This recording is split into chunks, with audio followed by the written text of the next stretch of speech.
Todo empezó el viernes pasado, a las 7:42 de la mañana. Lo sé porque aún tenía en la mano el ticket del aparcamiento cuando lo vi.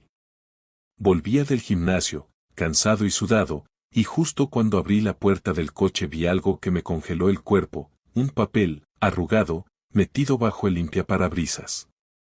Al principio pensé que era publicidad de una clínica dental, como siempre. Pero no. Era una nota, escrita a mano, con una caligrafía rápida, casi nerviosa. Tu mujer no está en el trabajo cuando dice que lo está. Pregunta por el Renault gris que aparca los martes y jueves en la calle Ramón de Campoamor. Firma, alguien que sabe lo que es sentirse traicionado. Me quedé un rato quieto, leyendo esas palabras una y otra vez. Miré a mi alrededor como un idiota, buscando al autor, como si alguien fuese a levantar la mano y decir, fui yo. Pero nada. Silencio de viernes por la mañana, el tráfico empezando a rugir, y yo con esa hoja temblando entre los dedos. Lucía, mi mujer, había salido esa misma mañana diciendo que tenía reunión en el instituto. Lo dijo sin mirarme, como si fuese una frase más del día. Como buenos días o pone lavavajillas, porfa. No le di importancia, hasta ese momento. Volví a casa con la cabeza en otra parte. La notita se quedó en la guantera, pero las palabras se me quedaron grabadas como un tatuaje mal hecho. Me dije que no podía ser verdad. Que seguro era una broma de mal gusto. O alguien confundido. Pero si hay algo que aprendí esa semana, es que los extraños no siempre están tan equivocados. El martes siguiente me tomé el día libre. Fingí una cita médica para evitar sospechas y le dije a Lucía que me quedaría en casa por la mañana, pero que por la tarde iba a ver a mi madre. Me miró con esa sonrisa automática que se le había vuelto costumbre y me dijo que ella tenía que quedarse en el instituto hasta tarde porque era semana de evaluaciones.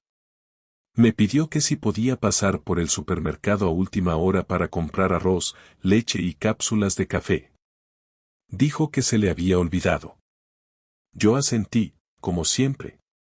Aparqué el coche en una calle perpendicular a Ramón de Campoamor a las 14:32. No había demasiados sitios libres, pero encontré uno casi al final de la calle. Bajé las ventanillas para que el calor no me asfixiara y me recosté, intentando que el asiento me escondiera lo suficiente para que nadie me reconociera. A esa hora, Lucía solía salir a comer o quedarse en la sala de profesores. A las 15:07 apareció el Renault gris. Me fijé en la matrícula como si eso fuera a darme algún dato útil, pero lo que me interesaba estaba dentro del coche. Una figura masculina conduciendo, solo, con gafas de sol y barba recortada. Aparcó a 2 calles del instituto, en zona azul. Bajó del coche y se quedó dentro, con el motor encendido. Esperé. A las 15:23 Lucía apareció caminando por la esquina, con paso rápido. No llevaba la bolsa del portátil, ni el típico montón de papeles que siempre decía que tenía que corregir en casa. Llevaba solo el bolso pequeño, el mismo que usaba cuando salíamos a cenar o iba a casa de su amiga Inés. No miró alrededor, no dudó. Abrió la puerta del Renault, se metió y el coche arrancó en segundos. No había margen para pensar que era una coincidencia o un favor. Nadie se sube a un coche así, sin decir una palabra, con una seguridad que solo se tiene con alguien que se conoce de sobra. Lo seguí. A distancia, con cuidado, porque no soy estúpido. Condujeron unos 10 minutos hasta una urbanización de adosados en la periferia. Nada demasiado lujoso, pero lo suficientemente privado. El coche se metió en una cochera sin bajarse, y la puerta se cerró detrás de ellos. Me quedé afuera, observando la casa sin moverme. Eran las 15:37. Pasaron 3 minutos antes de que me bajara del coche. No me acerqué, no toqué el timbre, no quería que nadie me viera. Me limité a caminar por la acera, como un vecino más, como alguien que estaba esperando a su primo o a un repartidor. A las 16:02 vi que se cerraban las cortinas del salón. Todo estaba dicho. Volví al coche, respirando lento. No estaba enfadado, al menos no todavía. Era más una especie de anestesia mental. La cabeza me iba a 1000, pero el cuerpo no reaccionaba. Estuve sentado sin hacer nada durante un buen rato, mirando el volante. Pensé en llamar a alguien, ¿pero a quién? No iba a contarle esto a ningún amigo del trabajo. Mis padres ya no estaban y mis hermanos vivían en otras ciudades. No podía permitir que esta historia se convirtiera en el nuevo rumor del barrio, así que simplemente arranqué y me fui directo a casa. Necesitaba pensar, trazar una idea, entender qué carajo estaba pasando. No quería venganza. No todavía. Lo único que quería era saber cuánto tiempo llevaba mintiéndome. Cuando Lucía volvió a casa esa noche, a las 19:44, yo estaba preparando la cena. Le hice pasta con tomate y atún, uno de sus platos favoritos. Se sorprendió, claro. Dijo que tenía hambre, que el día había sido horrible, que había tenido que aguantar a una madre histérica en tutoría. La escuché mientras masticaba con fuerza. No le dije ni una palabra. Ella hablaba como si nada, como si no hubiese pasado toda la tarde en casa de otro tipo. Me preguntó por mi madre, le dije que estaba bien, que habíamos tomado café y charlado un rato. No sé cómo no me tembló la voz. Después de cenar se duchó. Dejó la ropa tirada como siempre, como si la casa se limpiara sola. Se puso su pijama de verano y se metió en la cama con el portátil, a terminar unas notas de clase. Yo me quedé fregando, ordenando platos que ya no me apetecía tocar. Era como si cada acción se volviera absurda, inútil. No me dolía verla. Lo que me jodía era su naturalidad. Su capacidad para mentirme sin vacilar, sin ningún tipo de remordimiento. Como si yo fuera un accesorio más de su rutina. A medianoche me senté a su lado, en la cama. Me miró, sorprendida, como si fuera raro que yo estuviera despierto a esa hora. Le pregunté qué tal el día, otra vez. Me lo repitió, sin dudar. Le pregunté si no se había sentido rara. Me miró raro. ¿Por qué lo dices?, me preguntó, con esa voz neutra que usa cuando no quiere dar explicaciones. Le dije que simplemente quería saber si todo estaba bien. Sí, Álvaro. Todo está bien. Cerró el portátil, me dio un beso en la mejilla y se dio la vuelta para dormir. Me quedé sentado un rato, mirándole la espalda.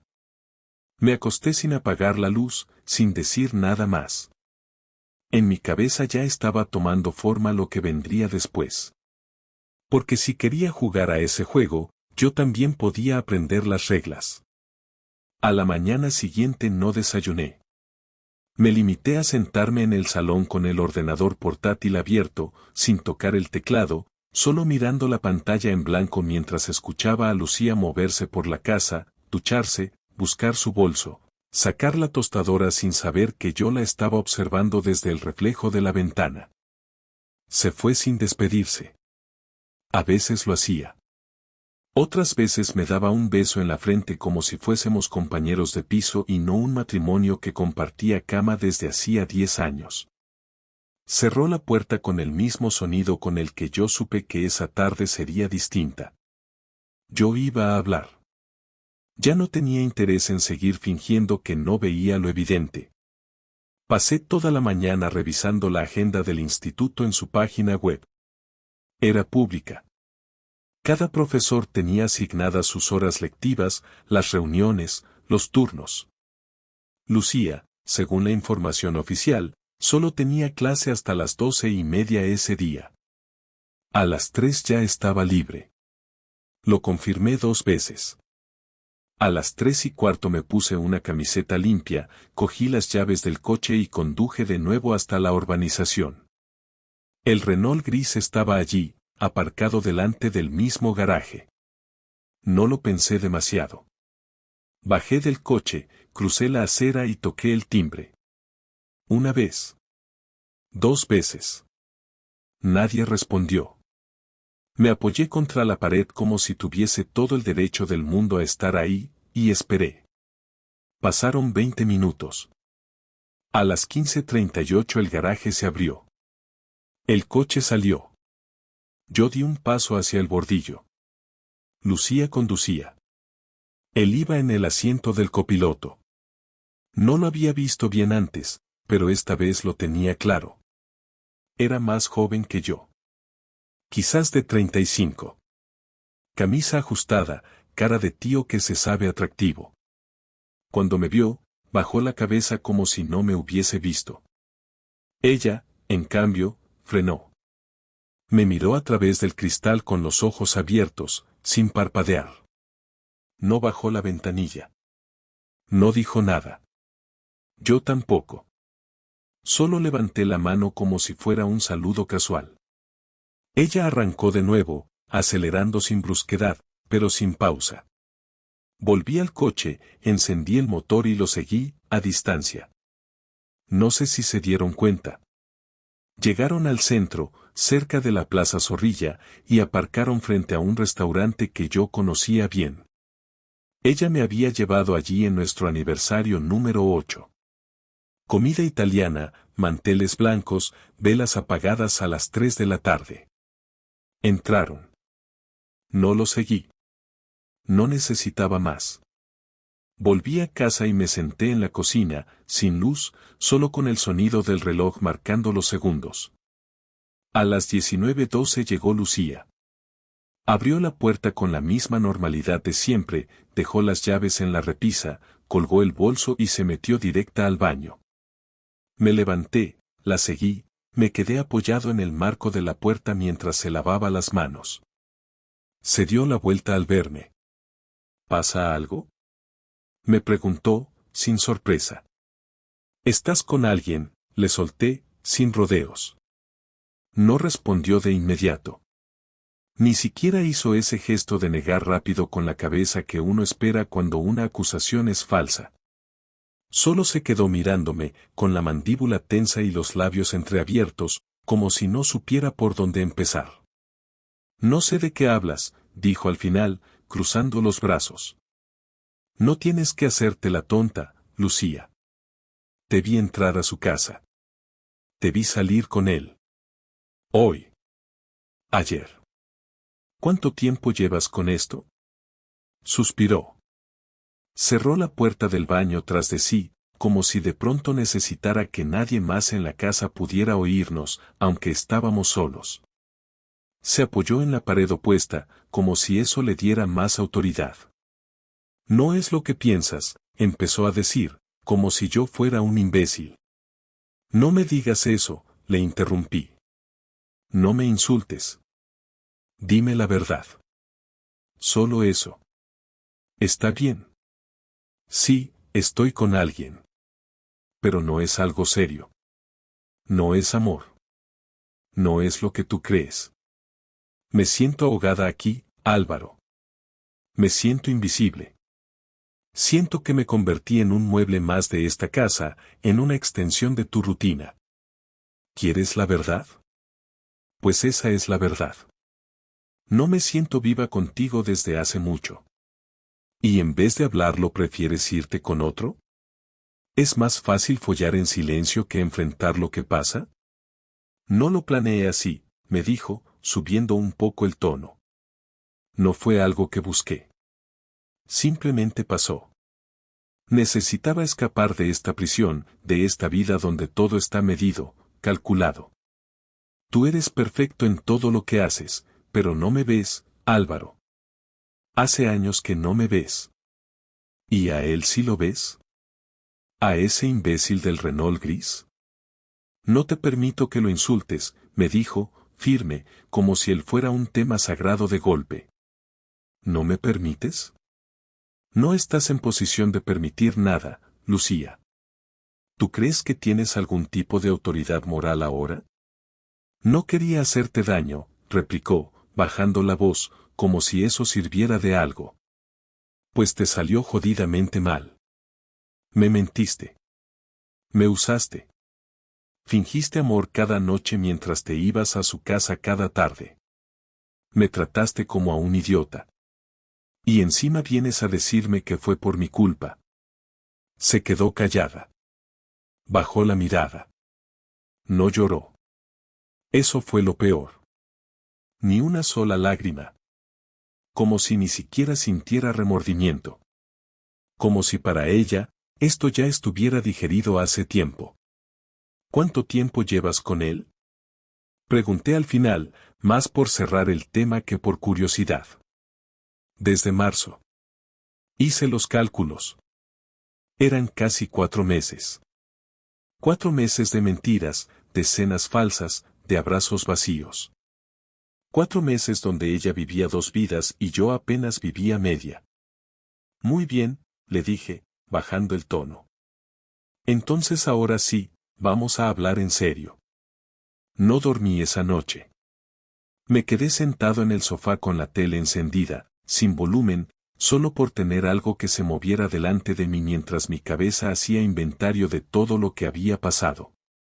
A las 5 de la mañana tomé una decisión. No iba a llorar. No iba a rogarle que se quedara. No iba a escribirle una carta ni a suplicarle que recordara nuestros viajes a la playa o nuestras noches en la terraza hablando del futuro. Iba a actuar. Si ella podía llevar una doble vida sin parpadear, yo podía dejarle claro que sus decisiones tenían consecuencias. Empecé por lo básico. Llamé al banco. Teníamos una cuenta conjunta para los gastos de la casa, pero además teníamos 2 cuentas separadas, cada una con su sueldo. Pedí que bloquearan temporalmente el acceso online a la cuenta conjunta. No quería que de repente le diera por transferir dinero a ningún sitio. Después, hablé con un abogado. Era uno que me habían recomendado hace tiempo cuando un compañero del trabajo pasó por una separación. Le expliqué lo necesario, sin adornos. Me escuchó en silencio, sin interrumpir, y me pidió pruebas. Le dije que tenía lo suficiente y que seguiría recopilando más. Quedamos en vernos en persona el jueves. Volví a casa a las 8 y Lucía seguía durmiendo. No le dejé nota ni hice ruido. Me llevé su portátil del salón. No tenía contraseña. Lo usaba solo para corregir exámenes y mirar ropa en internet. Busqué en su historial. Encontré mensajes con él en su correo personal. Los había borrado casi todos, pero alguno quedaba. No eran demasiado explícitos, pero bastaban para confirmar que la relación existía. Tomé capturas, las guardé en un USB y lo escondí en una caja de herramientas del trastero. Luego cogí su móvil mientras ella seguía en la ducha. Tenía un código, pero era el mismo que usaba para desbloquear la puerta de la comunidad. Lo vi marcarlo una vez. Entré. Fotos, mensajes, citas en el calendario con nombres falsos. Todo lo que necesitaba estaba allí.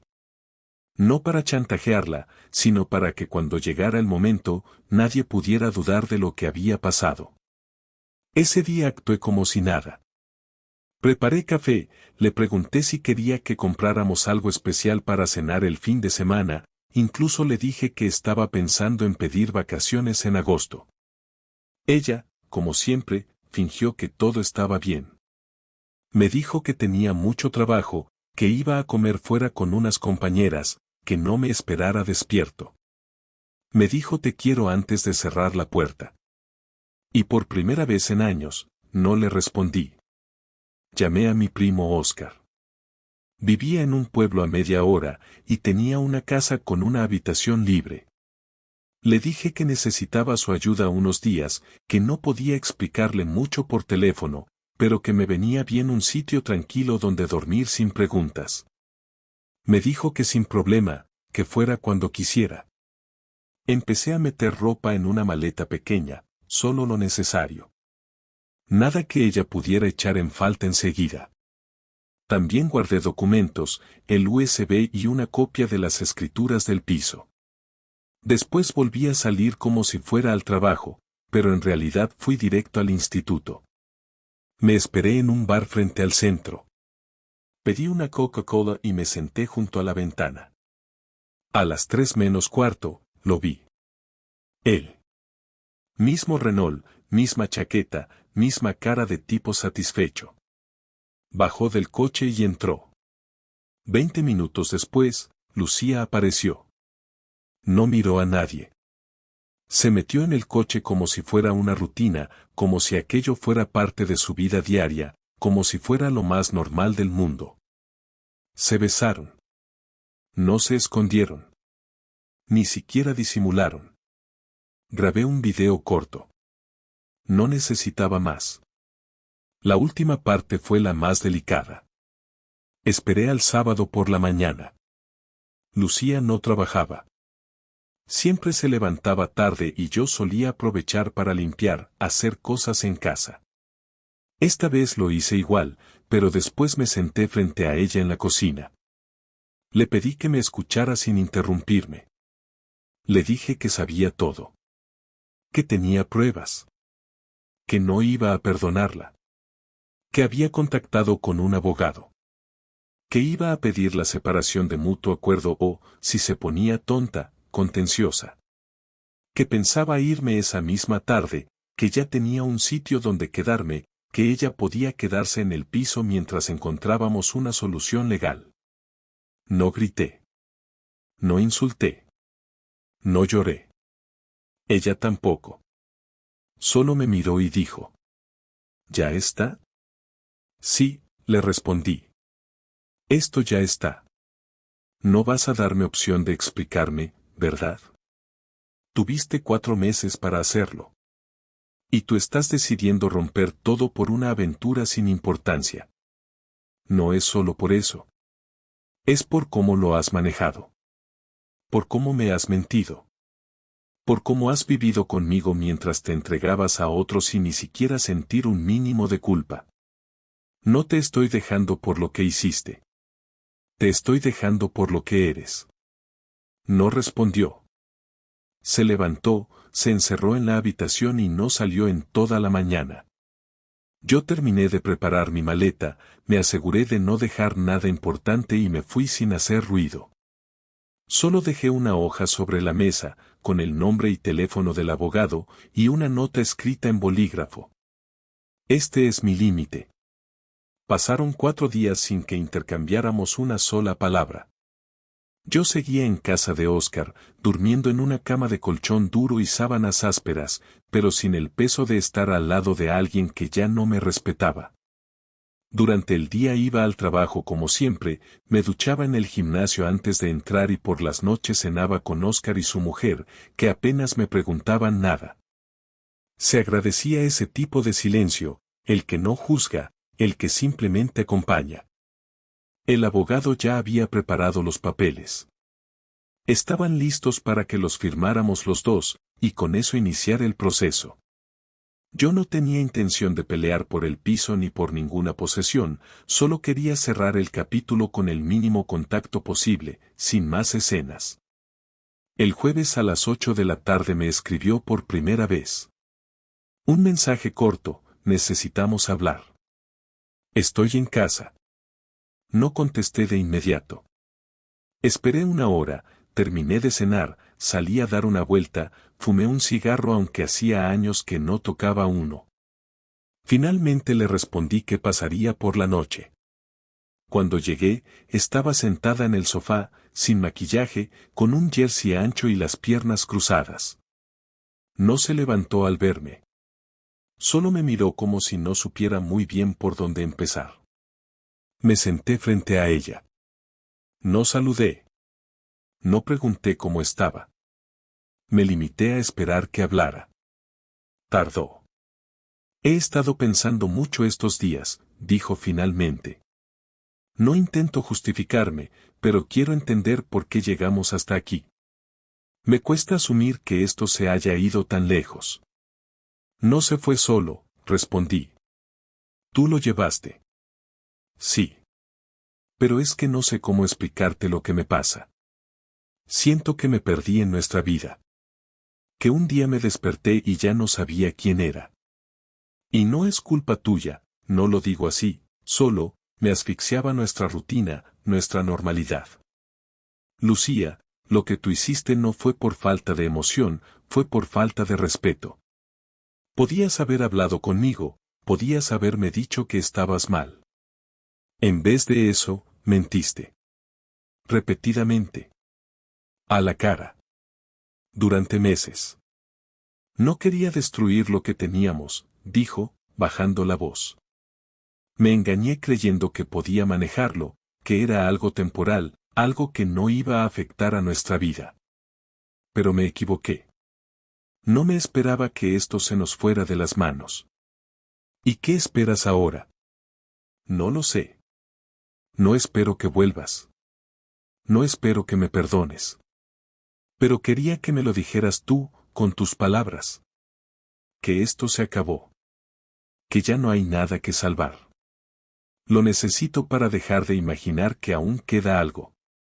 Me quedé en silencio un rato, mirando la alfombra que habíamos comprado juntos en una tienda de León hace 5 años.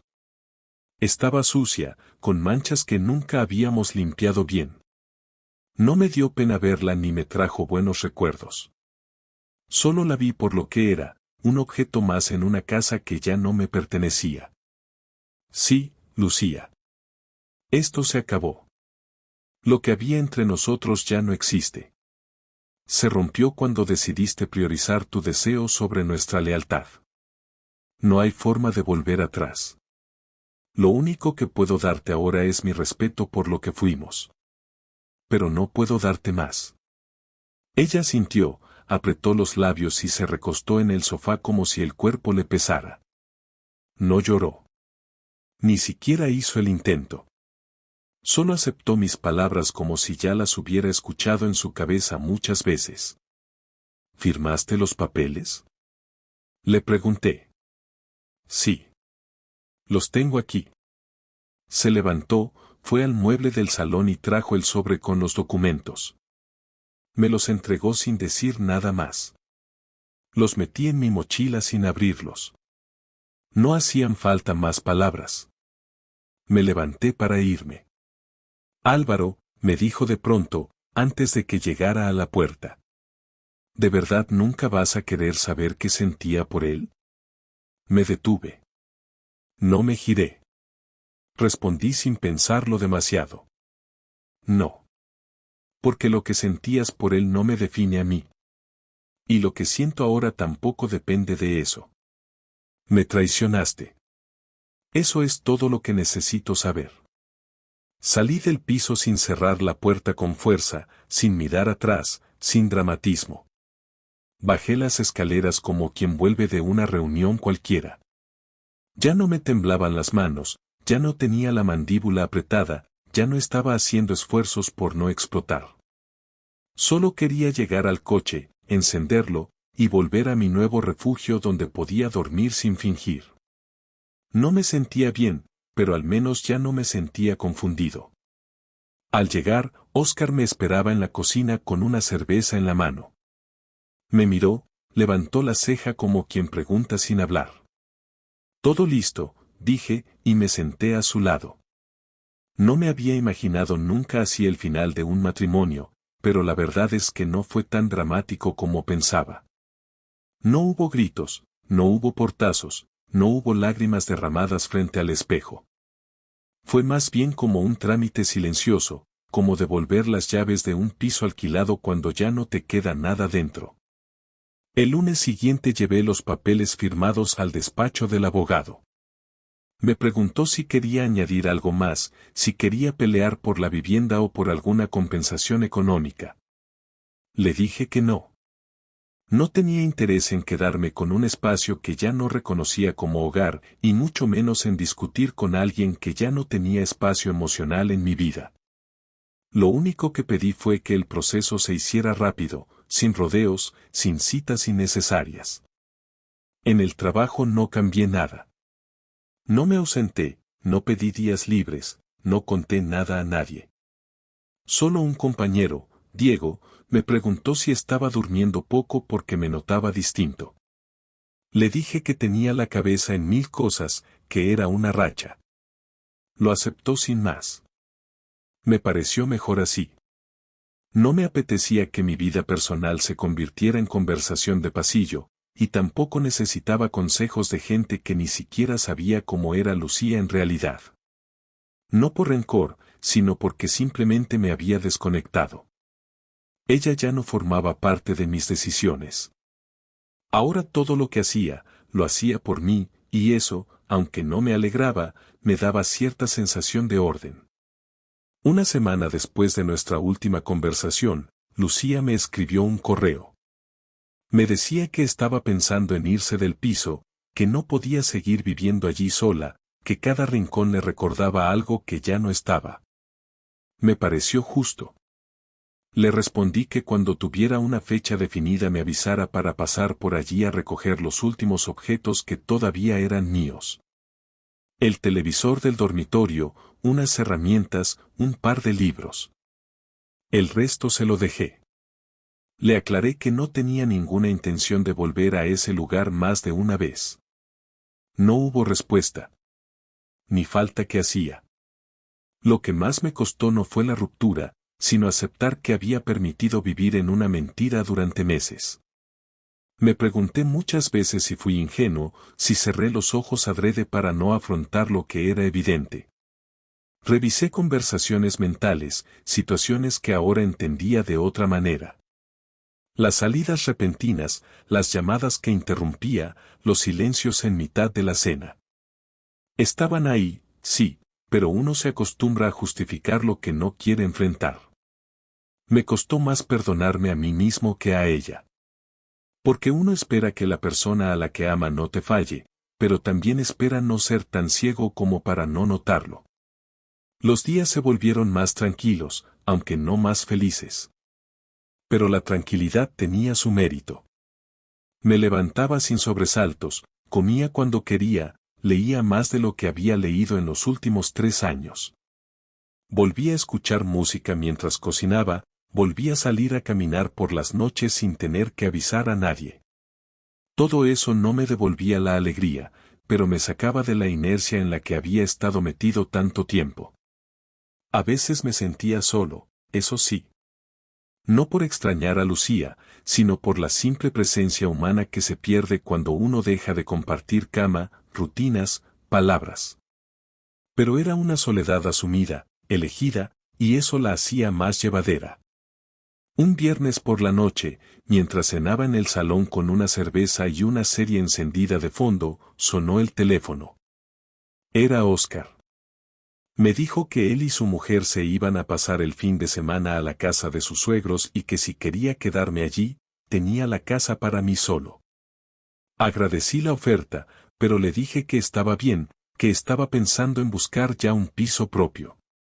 Me animó, me dijo que eso era buena señal, que significaba que estaba saliendo adelante.